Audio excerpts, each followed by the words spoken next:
Base ചെയ്തിട്ട് ഫുഡിനെ ഇങ്ങനെ സത്വരജ തമോ ഗുണങ്ങളുള്ള ഫുഡുകളുണ്ട്. സത്വഗുണം ഉള്ള ഫുഡെന്ന് പറഞ്ഞ് ക്ലാസിഫൈ ചെയ്തിട്ടിരിക്കുന്നത്, അതായത് ഈ നേച്ചർ കെയർ സിസ്റ്റവും നമ്മുടെ ഇന്ത്യൻ ഫിലോസോഫിക്കൽ സിസ്റ്റവും ആക്സെപ്റ്റ് ചെയ്തിട്ടിരിക്കുന്ന കാര്യം എന്ന് പറഞ്ഞാൽ ഇത് അതിൻ്റെ ക്വാളിറ്റി ഈസിലി ഡൈജസ്റ്റബിൾ ആയിട്ടുള്ള ആഹാരം. കഴിച്ചാൽ ഒരുപാട് ബോഡിയിൽ നിന്ന് എനർജി എടുത്തിട്ട് അത് ദഹിപ്പിക്കാൻ വേണ്ടി ശ്രമിക്കുക. അത്ര എനർജി വേണ്ടത്. ഒരു പഴം കഴിച്ചു, സത്വഗുണ ഏറിയ ആഹാരമാണ് പഴം എന്ന് പറയുന്നത്. എന്നാൽ ഇത് രജോ ഗുണമുള്ള ആഹാരമാണ്. ഇതിനകത്ത് കുറേ ആയിരം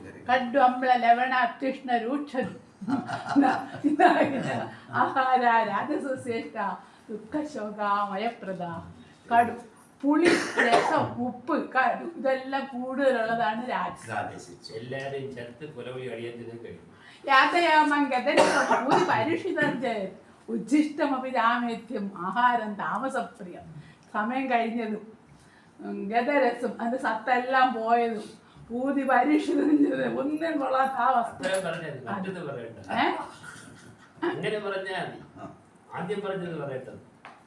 ആദ്യത്തിന് വരി ഞാൻ ഓർക്കുമായിരുന്നു. സ്വാമി ഇത് പറഞ്ഞോണ്ട് ശാന്തി പറഞ്ഞപ്പോ 17-ാം അധ്യായത്തില് ഭഗവത്ഗീതയിലെ 17-ാം അധ്യായത്തില് ഈ 3 ഫുഡിനെ കുറിച്ച് പറയുന്നുണ്ട്.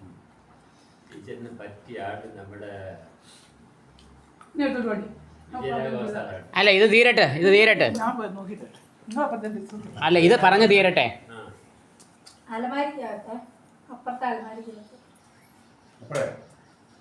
അപ്പോൾ ഞാൻ ഇങ്ങനെ സ്കില്ല് ഡെവലപ്പ് ചെയ്തിട്ടുണ്ട്. എന്താണ്, എവിടെ നിന്നാണോ നമ്മൾ നിർത്തിയിട്ട് പോകുന്നത് അവിടത്തേക്ക് തിരിച്ചൊന്ന് ഞാൻ ചെയ്യണം.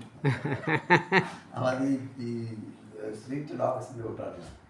അതൊരു ഡീവിയേഷൻ എടുക്കാൻ വന്നത് അവിടെ കുറച്ച് മൂത്രം ഒഴിച്ചിട്ട് അതിന് തിരിച്ച് മണം പിടിച്ച് തിരിച്ച് വരാൻ. അപ്പോൾ അങ്ങനെ അത് ഞാൻ പെർട്ടിക്കുലറായിട്ട് ഞാൻ എല്ലാവർക്കും പക്ഷേ ഭയങ്കര പാടാണ്. നമ്മൾ വിട്ടുപോയാൽ പിന്നെ നമ്മൾ തിരിച്ചു വരത്തില്ല. ഈ നമ്മൾ ഒരു സ്ഥലത്തൊന്ന് ഡീവിയേറ്റ് ചെയ്യുമ്പോൾ ആ ഡീവിയേറ്റ് ചെയ്ത സ്ഥലം മാർക്ക് ചെയ്തിട്ട് പോവുക. അതുകൊണ്ട് തിരിച്ച് വരാൻ പറ്റും. ഇപ്പോഴും അത് വർക്ക് ചെയ്യുന്നുണ്ട് ആ സ്കില്ല്. എന്തായാലും ചിലപ്പോൾ പോകും. കുറച്ച് കഴിഞ്ഞ് പ്രായം കുറച്ചുകൂടെ ആകുമ്പോഴേ അതൊന്നും വരാൻ പറ്റില്ല. അപ്പോൾ വല്ലതൊക്കെ പറഞ്ഞിട്ടുണ്ട്.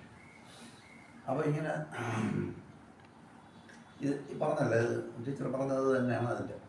അപ്പം ഈസിലി അസംബിളബിൾ അല്ലാത്തത്, ഒരുപാട് ഓയിലി കണ്ടൻറ്റ് ഉള്ളത്, പിന്നെ അതിനകത്ത് ബോഡിയിൽ നിന്ന് ഒരുപാട് എനർജി എടുത്തിട്ടേ അത് ദഹിപ്പിക്കാൻ പറ്റുള്ളൂ, അങ്ങനെയുള്ളത്, ഇതൊക്കെ രാജസിക് സ്വഭാവത്തിലുണ്ടാകും.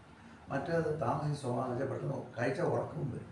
പുളിച്ച ആഹാരം, പഴയ ആഹാരം, പിന്നെ വല്ലാത്ത ടേസ്റ്റുള്ള സാധനങ്ങൾ പെട്ടെന്നൊന്നും ഡൈജസ്റ്റ് ചെയ്യില്ല. എത്രയോ നേരം എടുത്ത് വയറ്റിട്ടൊന്ന് കുളിച്ചു പോകും. അപ്പോൾ നമ്മൾ മൂടൊക്കെ അങ്ങ് മാറി. അപ്പോൾ ഇങ്ങനെ ആഹാരത്തിന് ക്ലാസിഫൈ ചെയ്തിട്ടുണ്ട് 3ആയിട്ട്. അപ്പം ഇത് നമ്മൾ ഈ ലൈറ്റ് ഫുഡ് നമ്മൾ എടുക്കുകയാണെങ്കിൽ, ഈ സാത്വിക ഗുണ അംശമുള്ള ആഹാരമാണ് നമ്മൾ എടുക്കുന്നതെങ്കിൽ അതിൻ്റെ സത്വഭാവത്തിൻ്റെ ഇതെന്ന് വെച്ചാൽ ക്ലാരിറ്റി, ലൈറ്റ്, നോളജ് എന്ന് പറയുന്നത്. അപ്പോൾ അതുകൊണ്ട് വെച്ചാൽ മനസ്സിനെ ഇത് സ്വാധീനിക്കുന്നത് ഫുഡ് ആഹാരത്തിൽ നിന്നാണ് ഉണ്ടായിരിക്കുന്നത്. ശരിയാണ്, ആഹാരം കഴിച്ചില്ലെങ്കിൽ ഉണ്ടാവില്ല. അപ്പോൾ അതുകൊണ്ട് അത് ഭയങ്കര ഓരോ പ്രവർത്തനത്തിലും ഇതിന് ഇമ്പാക്റ്റ് ഉണ്ട്.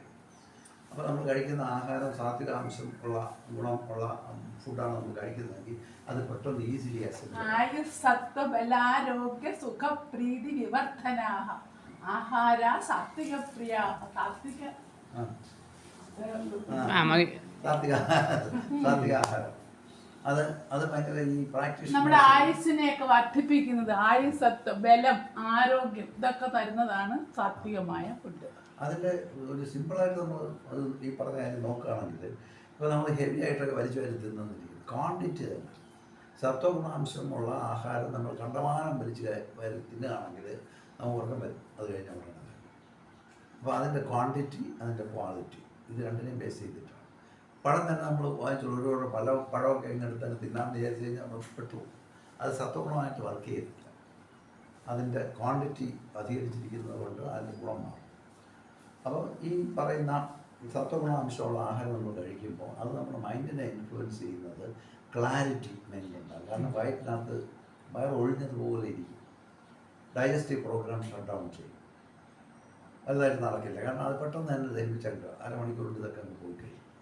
അപ്പോൾ അങ്ങനെ വരുമ്പോൾ എന്താണെന്ന് വെച്ചാൽ ഇത് ഈ നമ്മുടെ ഈ സപ്ലൈ സിസ്റ്റം ഉണ്ടല്ലോ, എനർജി സപ്ലൈ ചെയ്യുന്ന ബ്ലഡ് ഫ്ലോ. അപ്പോൾ ആഹാരം കഴിക്കാൻ തുടങ്ങുമ്പോൾ നമ്മുടെ വയറ്റിനകത്ത് ചൂടൊക്കെ ആകുന്ന വെച്ചാൽ അവിടുത്തെ രസനേന്ദ്രിയമൊക്കെ വർക്ക് ചെയ്തിട്ട് സാധനം പോർ ചെയ്യണം. നമ്മൾ കഴിക്കുന്ന ആഹാരത്തിൻ്റെ ഏറ്റവും സൂക്ഷ്മമായ അംശമാണ് മനസ്സായിട്ട് മാറുന്നത്. അപ്പോൾ നല്ല മനസ്സുണ്ടാകണമെങ്കിൽ നല്ല ഫുഡ് കഴിക്കണം. ഒരുപാട് കഴിക്കരുത്. അല്ല, പക്ഷെ ആ ചേഞ്ച് എങ്ങനെയാണ് സംഭവിക്കുന്നത് എന്നുള്ളതാണ് ഇവിടുത്തെ ക്വസ്റ്റ്യൻ. ഇത് അറിയാമല്ലോ, ഇത് നമ്മൾ പറഞ്ഞു വെച്ചിട്ടുണ്ട്. എങ്ങനെയാണ് ആ നന്മയെ ഇത് സ്വാധീനിക്കുന്നത്? അത് പ്രധാനമാണ്. എങ്ങനെയാണ് ഇത് സംഭവിക്കുന്നത്? അപ്പോൾ നമ്മൾ മിതമായ ആഹാരം കഴിക്കും. അതിനെക്കുറിച്ചൊക്കെ സ്റ്റഡീസ് ഉണ്ട്. പ്രകൃതി ചികിത്സക്കാരാണ് കുറിച്ച് പഠിച്ചത്. അത് പണ്ടത്തെ ആയുർവേദത്തിൻ്റെ പാർട്ടായിരുന്നു പ്രകൃതി ചികിത്സ. പിന്നെ അത് മാറി സെപ്പറേറ്റ് ആയിപ്പോയി. അപ്പം കഴിക്കുന്ന ആഹാരം മിതമായി കഴിക്കുകയും ആ വയറ്റിൽ ചൂട് മാറാൻ വേണ്ടി കഴിക്കുന്നതാണ് ആഹാരം. വയറ്റിൽ വിശക്കുമ്പോൾ ചൂടടിക്കും. അപ്പോൾ ആ ചൂട് എപ്പം മാറും അപ്പം ഭക്ഷണം കഴിക്കും. ഞാൻ അങ്ങനെയല്ല, അങ്ങനെ ചെയ്തുകൊണ്ടിരുന്നു ഞാൻ ഒരുപാട് കാലം. നമ്മുടെ ഓഫീസിലുള്ള കാലത്ത് തന്നെ ഞാൻ അങ്ങനെ ആഹാരം കഴിച്ചുകൊണ്ടിരുന്നു. അപ്പം ഈ കഴിച്ചുകൊണ്ടിരിക്കുമ്പോൾ നമ്മുടെ ചൂട് വയറ്റിൽ മാറുമല്ലോ, വിശപ്പ് മാറി. പിന്നെ പ്രഷർ ഈറ്റിംഗ് ഉണ്ടല്ലോ, പിന്നെ രസം നല്ല ടേസ്റ്റ് കുറച്ചുകൂടി കഴിക്കാമെന്ന് കഴിക്കുന്നതാണ്. അങ്ങനെ കഴിക്കുന്നില്ല. വയറ്റിലെ ചൂടങ്ങ് മാറി. ചൂട് മാറി അത് പെട്ടെന്ന് ദഹിക്കാനും സാധിക്കും. അങ്ങനെ വരുമ്പോഴത്തേക്കും ഒരുപാട് എനർജി വയറ്റിലേക്ക് പുഷ് ചെയ്യാൻ. അപ്പോൾ എന്താണെന്ന് വെച്ചാൽ ഈ എനർജിക്ക് നമ്മൾ തിങ്ക് ചെയ്യാൻ തുടങ്ങുമ്പോൾ അങ്ങോട്ടേക്ക് കിട്ടും. ഈസി സപ്ലൈ തലയിലേക്ക് വേണമെങ്കിൽ നമുക്ക് ചാനൽ ചെയ്യാൻ പറ്റും. കാരണം ആ പ്രവർത്തനം ഓൺ ചെയ്തിട്ട് അല്ലെങ്കിൽ ഉറങ്ങിപ്പോകും. നിറച്ച് കഴിച്ച് അല്ലാതൊക്കെ ആക്കി കഴിഞ്ഞാൽ ഉറങ്ങിപ്പോകും. ബ്രെയിനിൻ്റെ സപ്ലൈ അപ്പം വരത്തില്ല. ഈ ആവശ്യത്തിലേക്ക് വേണ്ടി സപ്ലൈ താഴോട്ട് പോകും. അങ്ങനെ വരുമ്പോൾ ബ്രെയിനിൽ കിട്ടുന്ന സഫീഷ്യൻ്റ് ആയിട്ടുള്ള സപ്ലൈ ഒന്നും കിട്ടത്തില്ല. അങ്ങനെ വരുമ്പോൾ ബ്രെയിൻ അലർട്ടാവില്ല. ബ്രെയിൻ വളരെ അലർട്ടായിരിക്കേണ്ട ഒരു ഓർഗനാണ്. അങ്ങനെ നമ്മൾ ശീലിച്ചിട്ടില്ലാത്തതുകൊണ്ടാണ് ബ്രെയിനിൻ്റെ പൊട്ടൻഷ്യാലിറ്റി കുറഞ്ഞ് ഒരു മിനിമം %, 4-5% മാക്സിമം വർക്ക് ചെയ്യും. ബാക്കിയൊക്കെ വർക്ക് ചെയ്യത്തില്ല. അപ്പോൾ അതിനെ നമ്മൾ സ്റ്റിമുലേറ്റ് ചെയ്യുന്നതിന് വേണ്ടി ആഹാര ക്രമീകരണം വളരെ പരമപ്രധാനമായിട്ടാണ് നമ്മുടെ പ്രകൃതി ചികിത്സയിലും യോഗത്തിലും ആ കാലത്ത് കണ്ടിട്ടുള്ളത്. ഇതാണ് ഓപ്പറേറ്റ് ചെയ്യുന്നത്. ഇനി രാജസിക് സ്വഭാവമുള്ള ആഹാരം നമ്മൾ കണ്ടമാനം കഴിക്കുകയാണെങ്കിൽ അല്ലെങ്കിൽ കുറേ കഴിക്കുകയാണെങ്കിൽ എന്ത് പറ്റുമെന്ന് പറഞ്ഞു കഴിഞ്ഞാൽ ഇത് കുറേ നേരം എടുത്തേ ഇത് ഡൈജസ്റ്റ് ആകുള്ളൂ. മറ്റേത് പെട്ടെന്ന് പോയി. മറ്റേത് കുറേ നേരം എടുക്കുകയാണ്. 2.5 മണിക്കൂർ വയറ്റിനകത്ത് കിടക്കുകയാണ് സാധനം. അത് കഴിഞ്ഞാൽ ഇത് താഴോട്ടാകുള്ളൂ. സ്റ്റൊമക്കിൽ നിന്ന് പോയി കഴിഞ്ഞില്ലെങ്കിൽ വയറ് നിറഞ്ഞു തന്നെ ഇരിക്കുകയും ചെയ്യും.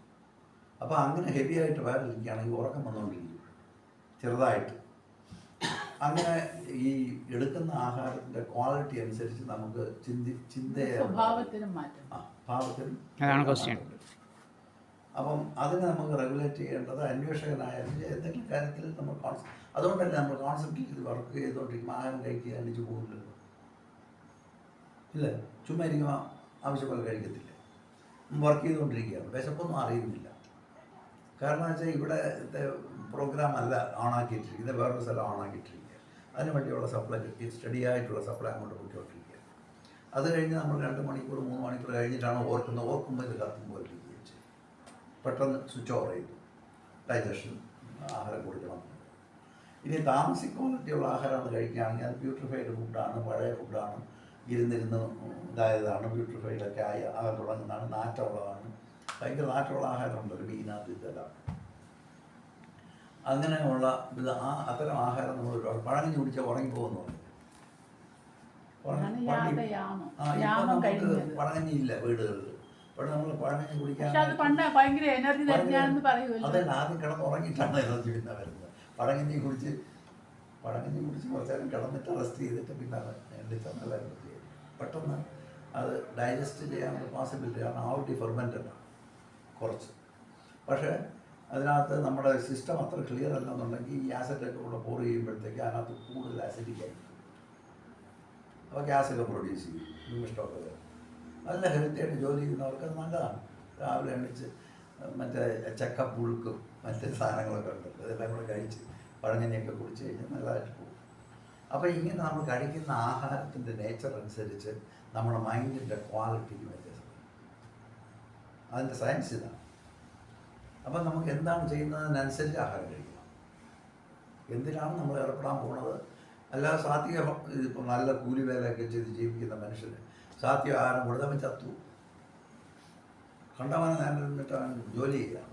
അതിന് നല്ല ആഹാരം കഴിച്ച് നല്ല എനർജി ഉണ്ടാക്കി അത് മുഴുവൻ എക്സ്പെൻഡ് ചെയ്യും. അല്ല സാമ്യമായിട്ടിരിക്കുകയാണ്, ഇയാളൊന്നും ചെയ്യുന്നില്ല, ഇങ്ങനെ മിനിമം മെറ്റബോളിക് റേറ്റിൽ വന്ന് നിൽക്കുക. ബർത്ത് റേറ്റ് കുറഞ്ഞു, ഹാർട്ട് റേറ്റ് കുറഞ്ഞു, ബാക്കിയുള്ള ആക്ടിവിറ്റി എല്ലാം കുറഞ്ഞു, മിനിമത്തിൽ വന്ന് നിൽക്കുക. അങ്ങനെ നിൽക്കുന്ന ഒരാൾ അതിനനുസരിച്ച് കഴിച്ചാൽ മതിയല്ലോ. അപ്പോൾ എന്താണ്, അയാൾക്ക് ഈ വളരെ സ്ലോ ആൻഡ് സ്റ്റഡി ആയിട്ടുള്ള എനർജി ഈ തലയിൽ റിലീസ് ചെയ്തുകൊണ്ടിരിക്കും. അപ്പോഴത്തേക്ക് അയാൾക്ക് ചിന്തിക്കാൻ പറ്റും, ഫോക്കസ് ചെയ്യാൻ പറ്റും. അതുകൊണ്ടാണ് കഴിക്കുന്ന ആഹാരവും ഫുഡിൻ്റെ നേച്ചറും വളരെ പ്രധാനമാണെന്ന് പറയുന്നത്. അത് നമ്മൾ നോക്കിയാൽ കുറച്ച് ദിവസം നോക്കണം. ഫ്രൂട്ട് അത്യാവശ്യത്തിന് വേണ്ടുന്ന നട്ട്സ് എന്തെങ്കിലും ഒക്കെ വെച്ചിട്ട് നമ്മൾ അങ്ങനെ ഫുഡിനെ റെഗുലേറ്റ് ചെയ്ത് എടുക്കാമെന്നുണ്ടെങ്കിൽ, എന്നിട്ട് ഈ സ്റ്റൊമക്കിൻ്റെ ഹാഫ് പാർട്ട് കഴിക്കാനാണ് ഇവർ സജസ്റ്റ് ചെയ്യുന്നത്. അർത്ഥം അതാണ്. പിന്നെ അതിൻ്റെ പകുതി കാൽഭാഗം ജലം, മറ്റേത് വായുസഞ്ചരണം. ശരിക്കും പറഞ്ഞാൽ ഇദ്ദേഹത്തിനും കൂടെ വേണമായിരുന്നു എനിക്ക് ഇതുപോലെ ക്ലാസ് എടുക്കാനായിട്ട്. പിടിച്ചോളാം. ശാന്തി.